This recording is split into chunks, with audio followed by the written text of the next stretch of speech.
Hello and welcome. You're watching NDTV 24/7. I'm Shonakshi Chakravarti. The big story that we have been tracking through the day. Maharashtra Chief Minister Uddhav Thackeray had a 10-minute phone conversation with Rebel Minister Eknath Shinde at the center of a new political crisis in the state. Sources have indicated that there was no breakthrough yet. Rebel Eknath Shinde is sheltering in a place at a resort in Surat in Gujarat. But sources are indicating that Uddhav Thackeray has told Shiv Sena MLAs that we are in touch with Eknath Shinde and we are confident that he will come back. Now, two Sena leaders met the sulking Mr. Shinde for 2 hours at the hotel this evening. Mr. Thackeray held an emergency meeting this afternoon, but the less than robust attendance meant it was not a significant show of strength. He has removed Mr. Shinde as the chief whip, an important party post for his part. Mr. Shinde has edited his Twitter bio as well, removing a reference to his Shiv Sena role. Now, a lot of political sound bites and a lot of political reactions are coming in. Let's listen in. This is the third instance. मुझे यहाँ की जो स्थिति है वो देखने के बाद इससे कुछ न कुछ रास्ता निकलेगा, इस पर मेरा पूरा भरोसा है। क्या बीजेपी के साथ जा सकती है एनसीपी अगर कुछ खतरा होता है, गवर्नमेंट गिरती है तो? घुसते हो जरा कुछ तो सेंसिबल क्वेश्चन। टेक्निकली अल्पमत में है, लेकिन व्यवहार में अल्पमत में आने के लिए उसकी बड़ी लंबी लीगल प्रोसेस होती है। पण मध्य प्रदेश पॅटर्न, राजस्थान पॅटर्न हा महाराष्ट्रात चालणार नाही। In fact, NDTV's Saurabh Shukla and Sohit Mishra on the ground tracking the details of that story very closely. Let's listen in to what report they have for us. Uddhav Thackeray is still confident that Eknath Shinde will come back, and in fact this is what he has been saying to his MLAs. He also said that now some of you are asking that we should go with the BJP. This is what is being said as one of the demands made by Eknath Shinde. He is saying that haven't we already suffered enough with the BJP? Why should we go with them? We are trying to understand what Eknath Shinde is saying, and we will try to see what all we can do to get him back. We have the support of Congress and NCP. This is what Uddhav Thackeray told to all the MLAs who are present over there. Now, one needs to also remember that most of the MLAs have been shifted to a hotel in Worli in Mumbai itself. Worli is where Aditya Thackeray contests from, and it is also a place where now one of the MLCs of Shiv Sena, Sachin Ahir, lives. So that is where now all the MLAs are being kept, and Shiv Sena is still trying to see what they can do to ensure that Eknath Shinde comes back. But as of now, it seems to be very difficult to get in touch with Eknath Shinde, for at least for the Shiv Sena leaders. Yes, Eknath Shinde did spoke. He had a word with Uddhav Thackeray. It went on for 10 minutes, but as of now, it doesn't seem to break the ice between Eknath Shinde and Uddhav Thackeray. It will take some time, but at the same time, be it the BJP, NCP or Congress, they are also in a wait and watch position. Now, one needs to remember what Sharad Pawar said in the morning. He said that this is an internal matter of Shiv Sena. Why is he saying so? Because Uddhav Thackeray and there are issues that Eknath Shinde has with Uddhav Thackeray or his party. He has no issues with the Mahavikas Aghadi government. So that's the reason while Sharad Pawar was expected to reach at the Varsha bungalow that we are right now present where, but as of now he is having a meeting with all his MLAs. In fact, he has called all his MLAs tomorrow and he will be having a one-on-one conversation with their MLAs. I'm standing right outside Lee Meridian Hotel of Surat. Everybody is eyeing towards this hotel because Eknath Shinde, who is now the most important figure in Maharashtra politics, is camping along with the MLAs who are supporting Eknath Shinde. Numbers can be about 20 and about 25 as well. We don't know the exact numbers. Today, Eknath Shinde met the messenger, the close confidant of Uddhav Thackeray, Milind Narvekar and Ravindra Phatak. They were here to bring message from Uddhav Thackeray. Eknath Shinde held a meeting with both of these Shiv Sena leaders for almost 2 hours, and in those 2 hours, Milind Narvekar made Eknath Shinde speak with Uddhav Thackeray over the phone, and according to the sources, Eknath Shinde has clarified that he is not going to come back to Shiv Sena unless Uddhav Thackeray comes back with BJP. So that was a message from Eknath Shinde. So Eknath Shinde has clarified his position that he is going to go with BJP. He is not going to be with Shiv Sena. In fact, He is not trying to bring down the government. He is also trying to break the party as well. He needs the support of more than 38 MLAs to break the parties. According to Eknath Shinde, he has the support of 38 MLAs, but we have to wait because Eknath Shinde has not come out in media and talk what exactly his plans are. On the other hand, BJP is also keeping a close eye about this whole happening. It is said that Amit Shah and Devendra Fadnavis might come to Ahmedabad tomorrow, and then Eknath Shinde along with his supporting MLAs will go to Ahmedabad and meet Amit Shah. But before that, BJP wants to be double sure that Eknath Shinde has that number, so he can break the party as well. In fact, NDTV's Sanket Upadhyay breaks down the maths, the Maharashtra math for us. Take a look. Let's now quickly take a look at the Maharashtra math. You see, it all boils down to the numbers. So first, let's take a look at how the numbers were up until this morning. So before the crisis, the Shiv Sena had 56, the NCP had 53, the Congress had 44, and this was a happy coalition called the Maharashtra Vikas Aghadi at around 150 plus. The BJP had 106, Samajwadi Party 2, and there were others at 27, some supporting the Aghadi, and there were others who were opposing the Aghadi. They were with the BJP. But after the crisis, what has happened? Let's quickly take a look at that. So the Shiv Sena has 56, but if you minus or subtract the 21 rebels, that is, it leaves Shiv Sena with 35. 35. The NCP has 53, Congress 44, the BJP at 106, and the Sena MLAs who are with Shinde are 21 because the rebels have come down. Samajwadi Party has 2, others are at 26 because one independent has gone to Shinde. So the Eknath Shinde camp has taken away about 22 MLAs, not resigned officially, but purely in terms of tally and number. You can see that the strength has come down. If they choose to resign, the strength will come down of the Shiv Sena by about 21. And if you add the others, by 22. Now let's quickly take a look at the various possibilities, and this is going to be extremely important. The possibilities are also very, very important to discuss. Possibility number 1. Eknath Shinde engineers a split in the Sena and forms a splinter group and allies with the Bharatiya Janata Party. What is the possibility of this? Very difficult, but it's not entirely impossible. This is possible also. It can be done. But then for that he will have to cross the 37 MLA mark to be able to escape the provisions of the anti-defection law. He right now only has 21. Let's take a look at the next possibility. Uddhav reaches out to rebel MLAs, convinces them to return. The possibility of that is likely. They are likely to have spoken also. Now will many of these MLAs return upon being cajoled and coaxed by Uddhav Thackeray? The possibility of that is likely. Third possibility, the BJP welcomes rebels from all parties following the Madhya Pradesh and the Karnataka model, whereas in the case of Madhya Pradesh you saw that MLAs who accompanied Jyotiraditya Scindia resigned from the Congress. They quit their MLA-ship, they were suspended from their party, and then after that fresh elections were held and they were elected as BJP MLAs. Can the same happen? It appears as of this moment that this is a difficult possibility, but it is not impossible. It can happen. So many such scenarios, including a possible scenario of a president rule which is being spoken about in the political circles, again difficult but not completely outside the realm of possibility.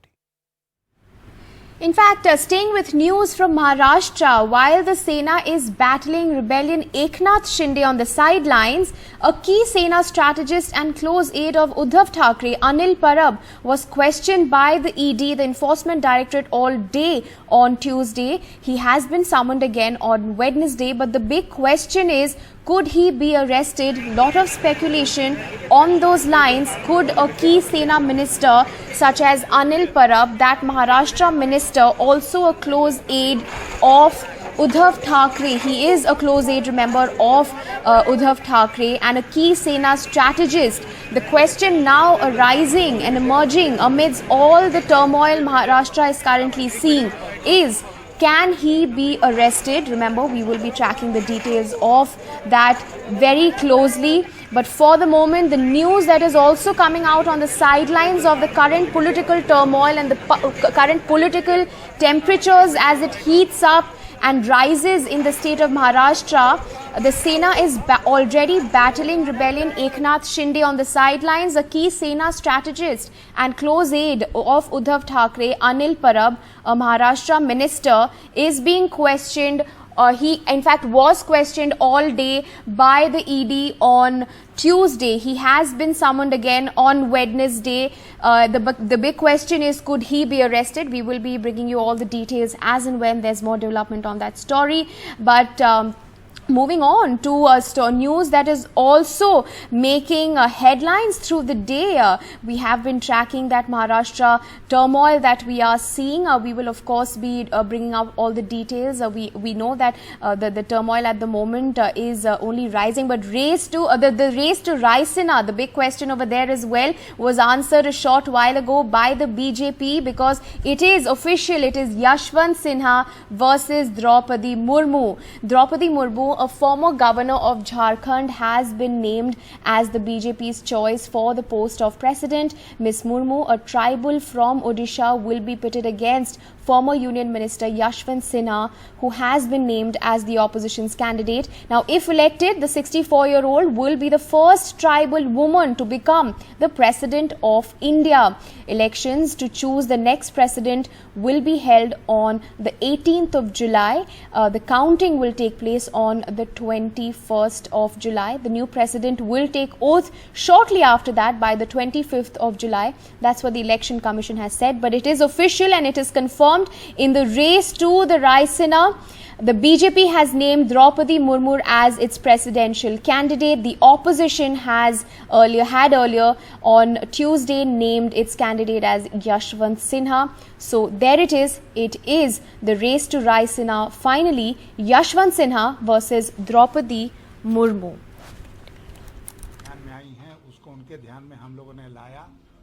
कुल मिलाकर के ये बात सामने आई कि हमें प्रत्याशी के रूप में कोई पूर्व से ढूंढना चाहिए, भारत के पूर्वी क्षेत्र से ढूंढना चाहिए, और हो सके और हमारा प्रयास हो, महिला को हमको स्थान देना चाहिए।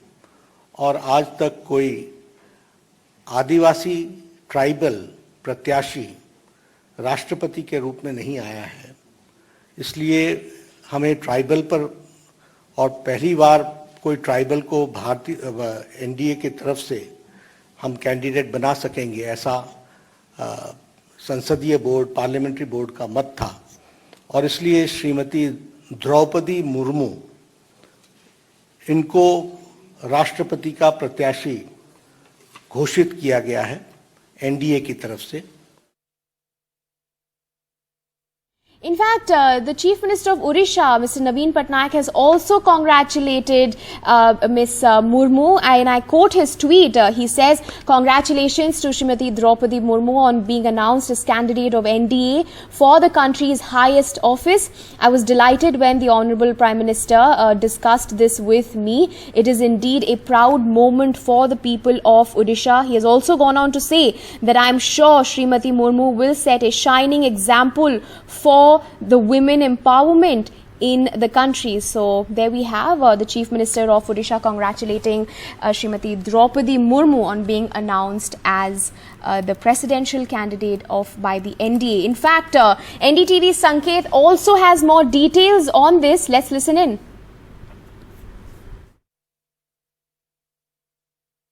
The presidential elections are on the basis of an electoral college.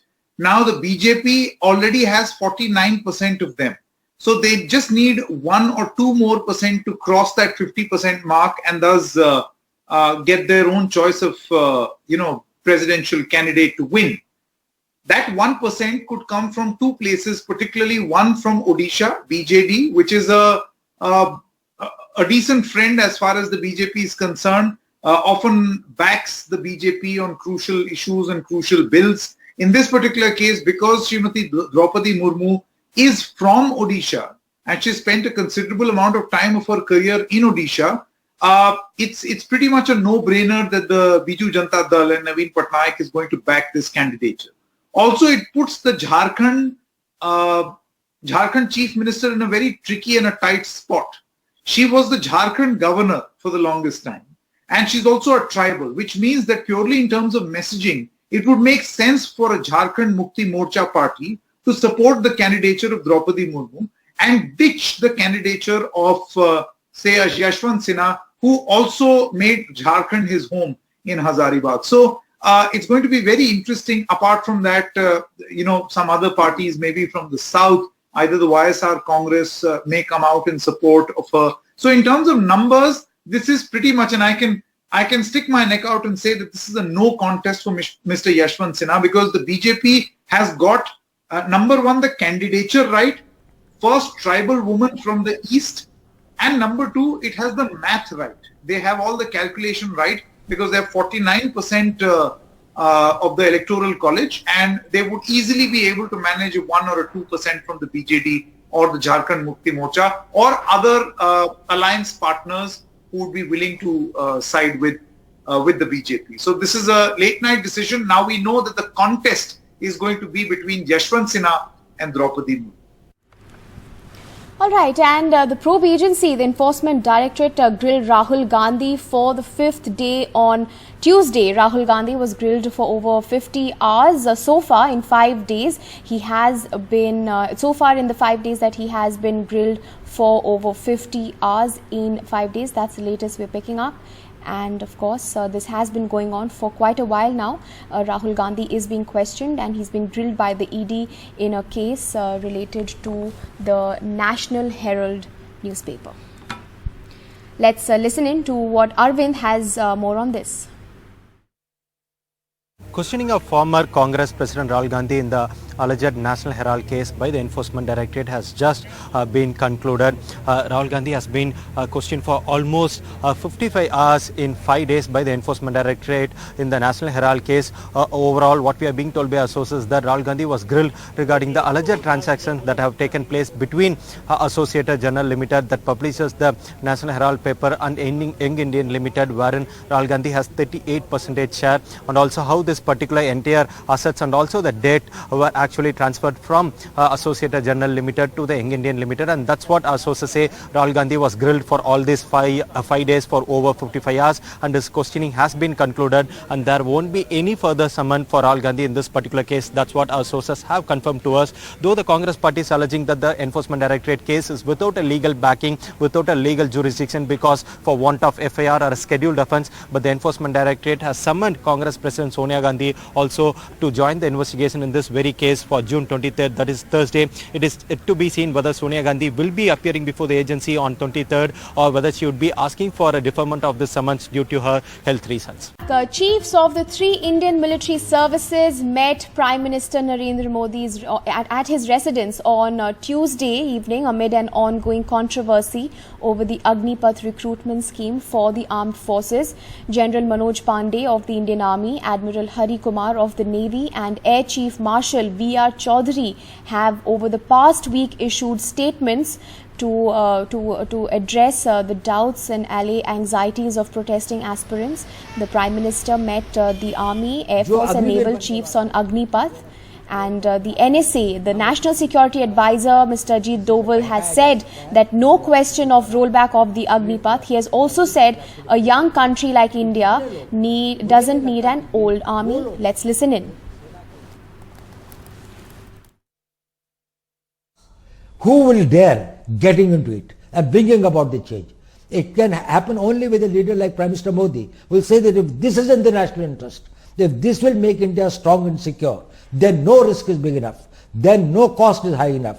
Even if it is a political cost, I will pay it, because he visualizes what happens to the Indian Army 15 years from now. Security is not only thinking about your generation, also about the future generations. You will have an army which has been recruited and selected, and they have got manned by the people who have got the highest degree of fitness, agility, training, capabilities and others, they would be manning it. And then there will be a civil society in which you will have thousands of people who are there to bring about the change. They will be the catalysts of change. Meanwhile, let's not forget COVID cases in the country are rising. India has reported over 9,900 new COVID cases in just the last 24 hours. India has reported 17 new COVID deaths. Remember, in Delhi, we are seeing 6. In Kerala is reporting 5, Maharashtra 2, Uttar Pradesh 1, West Bengal 1, Himachal Pradesh 1, Jammu and Kashmir 1. These are, of course, COVID deaths that I'm talking about. But India has reported over 9,000 fresh COVID cases. Let's not forget to mask up. And meanwhile, while political temperatures are raising temperatures across the country, don't forget that it was also International Yoga Day. Yoga also means calm and quiet. You can see the International Yoga Day celebrations, the theme for which was Yoga for Humanity. The Prime Minister has also called it Yoga Makes Us Conscious and Competent. He has also said that yoga is a way of life. Let's take a look at the yoga celebrations. Yoga makes us conscious, competent. ये part of life नहीं है, बल्कि योग अब way of life बन रहा है.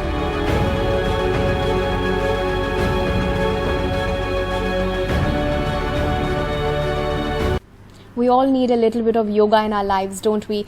With that, it's a wrap on this bulletin from all of us. But stay tuned to NDTV for all the latest.